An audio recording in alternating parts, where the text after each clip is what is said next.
RDG प्रकरण को लेकर प्रदेश की सियासत गरमाती जा रही है। मुख्यमंत्री के प्रधान सलाहकार गोकुल पटेल ने भाजपा के आरोपों पर पलटवार करते हुए कहा कि आरडीजी को बंद करने संबंधी कोई भी लिखित आदेश नहीं था। उन्होंने स्पष्ट किया कि पूरे मामले को अनावश्यक रूप से राजनीतिक रंग दिया जा रहा है। गोकुल पटेल ने कहा कि धरना प्रदर्शन करना लोकतांत्रिक व्यवस्था में प्रत्येक नागरिक का अधिकार है और हर संगठन का विरोध जताने का अपना तरीका होता है। उन्होंने कहा कि युवा कांग्रेस द्वारा दिल्ली में शर्टलेस होकर किया गया प्रदर्शन उनका अपना तरीका था और यदि वह शांतिपूर्ण ढंग से किया गया तो उसे लेकर आपत्ति नहीं होनी चाहिए। उन्होंने कहा कि शांतिपूर्ण धरना प्रदर्शन करना सभी का संवैधानिक अधिकार है। लोकतंत्र में असहमति व्यक्त करने के विभिन्न तरीके होते हैं और उन्हें अभिव्यक्ति की स्वतंत्रता के दायरे में देखा जाना चाहिए। दिल्ली पुलिस और हिमाचल पुलिस के बीच समन्वय के मुद्दे पर प्रतिक्रिया देते हुए उन्होंने कहा कि दिल्ली पुलिस भी भारत की ही पुलिस है और हिमाचल पुलिस भी भारत का ही हिस्सा है। उन्होंने टिप्पणी की कि यदि किसी कार्यवाही के लिए दिल्ली पुलिस प्रदेश में आई थी तो उन्हें हिमाचल पुलिस की सहायता लेनी चाहिए थी। राजनीतिक गलियारों में इस बयान के बाद बहस और तेज होती जा रही है। भाजपा नेताओं द्वारा हिमाचल पुलिस पर लगाए गए आरोपों के बीच कांग्रेस की ओर से यह स्पष्ट संदेश दिया गया है कि सरकार कानून और संविधान के दायरे में कार्य कर रही है। प्रदेश की राजनीति में इस घटनाक्रम ने नया मोड़ ले लिया है और आने वाले दिनों में इस मुद्दे पर सत्ता पक्ष और विपक्ष के बीच बयानबाजी और तेज होने के संकेत मिल रहे हैं। ये कोई दिल्ली पुलिस भी और जो हिमाचल की भी पुलिस है, ये देश की पुलिस का एक अभिन्न अंग है। अगर दिल्ली पुलिस को कोई सपोर्ट चाहिए होती तो उन्हें हिमाचल पुलिस से सपोर्ट मांगनी चाहिए। कोई हिमाचल पुलिस तालिबान से तो नहीं आई है, इसी देश का जो है अभिन्न हिस्सा है। और उसी प्रक्रिया जिस तरह से दिल्ली पुलिस के लोग भर्ती होते हैं, जवान भर्ती होते हैं, अफसर भर्ती होते हैं, चाहे हमारी ऑल इंडिया सर्विस है, IPS भर्ती होते हैं, तो उनको कोई भी कार्रवाई जो सुनने में आया है कि हिमाचल पुलिस को कोई जानकारी नहीं थी इसकी और वो ढूंढते ढूंढते वहाँ उन्हें अरेस्ट करने पहुँच गए। तो मुझे यही लगता है कि वो अगर वो हिमाचल पुलिस को कहते, बहुत बार ऐसे होता है कई क्रिमिनल्स क्राइम करके दो, ये तो कोई क्राइम नहीं है, ये प्रोटेस्ट वो कर रहे थे और हमारा जो डेमोक्रेटिक राइट है। तो दो मुझे पर्सनली लगता है कि चाहे वो AI सबमिट में ना करते तो मगर जो हमारी सरकार है देश में, ये कहीं पे भी आदमियों को प्रोटेस्ट करने का एक फ्रीडम नहीं दे रही है। अब कल भी जैसे चंडीगढ़ में कांग्रेस पार्टी का एक बहुत भारी उन्होंने विरोध प्रदर्शन रखा था, तो वो भी प्रदर्शन डिस्ट्रिक्ट एडमिनिस्ट्रेशन ने बंद कर दिया। तो पीसफुल प्रोटेस्ट जो है वो राइट है। ऐसा नहीं जब कांग्रेस की सरकार थी तो कहीं महीनों साल भर Anna Hazare, India against corruption, सब लोग बैठे रहे, रामलीला मैदान में बैठे रहे।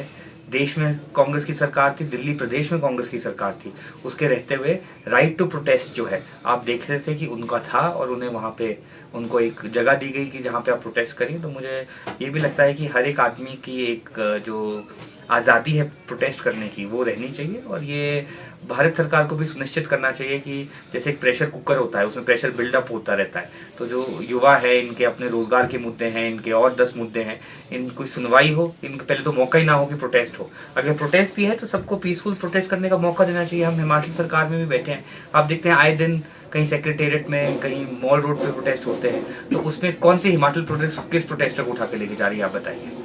ये प्रोटेस्ट कोई पहली बार तो नहीं हो रहा दुनिया में। प्रोटेस्टर्स हैं, प्रोटेस्ट कर रहे हैं, अपने राइट्स के लिए कर रहे हैं, अपनी मांगे सरकार के समक्ष रख रहे हैं। तो अगर वो रख रहे हैं तो इसमें मुझे लगता है कि इतना हार्ड लाइन रवैया अपनाना और सिर्फ पॉलिटिकली टूल देना जो है वो गलत बात है। मेरे पास कम से कम 10 वीडियो आपने भी सोशल मीडिया में देखे होंगे जहाँ कहीं अनिल विज जो भाजपा में भी मंत्री हैं हरियाणा में, और कितने कितने लोग हैं वो प्रोटेस्ट कर रहे हैं। और प्रोटेस्ट करने का बहुत तरीके होते हैं, कोई मौन व्रत रहना होता है, और उसमें कोई जो लोग थे उन्होंने हाँ कि अपनी शर्ट उतारी तो उनका प्रोटेस्ट करने का तरीका था। अब प्रोटेस्ट करने के तरीके को आप तिब्बतन समुदाय में जाएंगे तो वहाँ तो सेल्फ एमुलेशन होती है, वो गलत है, किसी की जान अपनी नहीं देनी चाहिए। बट अब प्रोटेस्टर्स को भी अगर आप प्रोटेस्ट करने का तरीका सिखाने लग जाओ तो मुझे नहीं लगता कि वो प्रोटेस्टर्स तो आपकी बात नहीं सुनेंगे। तो उससे पहले ही अगर उन्हें मौका दिया जाता कि हाँ उनको क्या जो है वो इस विरोध का जो पहले ही उन्हें एक प्लेटफॉर्म दे दिया जाता कि आप यहाँ विरोध कर लीजिए, आप अंदर समिट के ना आए। वो जहाँ सरकार सही है ठीक है, समिट के अंदर अगर उन्हें लगता नहीं तो उन्हें एक ऑल्टरनेटिव स्पेस उन्हें दे देना चाहिए था कि आप प्रोटेस्टर, जैसे यहाँ भी कहीं कोई फंक्शन होता है तो प्रोटेस्टर्स आते हैं तो उन्हें हमारे DC महोदय, SP महोदय कहते हैं ये कोना आपका हो गया, प्रोटेस्ट करिए। तो वो जो है वो मैनेजमेंट सरकार की होती है। अभी मैं भाजपा की ही पूर्व मुख्यमंत्री हैं प्रेम कुमार धूमल जी, वो कहते हैं कि जब मैं मनमोहन सिंह प्रधानमंत्री बने और मैं मनमोहन सिंह जी के पास गया और मनमोहन सिंह जी को मैंने कहा कि हिमाचल प्रदेश पहाड़ी राज्य है, इतने संसाधन नहीं है और हम दिल्ली की मदद के बिना हिमाचल को नहीं चला पाएंगे। उनकी स्टेटमेंट छपती है, आए दिन छपती है। तो उन्होंने बोला, मनमोहन सिंह जी ने मुझे 3 शब्द कहे, मैं हूं ना, घबराओ मत। तो ये वहाँ से आज लगभग आप देख लीजिए कि 15-20 साल के बाद हमने ऐसी हालत कर दी है जहाँ हम हिमाचल प्रदेश को, क्योंकि यहाँ कांग्रेस की सरकार है, जो दिल्ली शासित हमारी सरकार चल रही है, वो सोच रही है कि हिमाचल प्रदेश इस देश का एक हिस्सा नहीं है।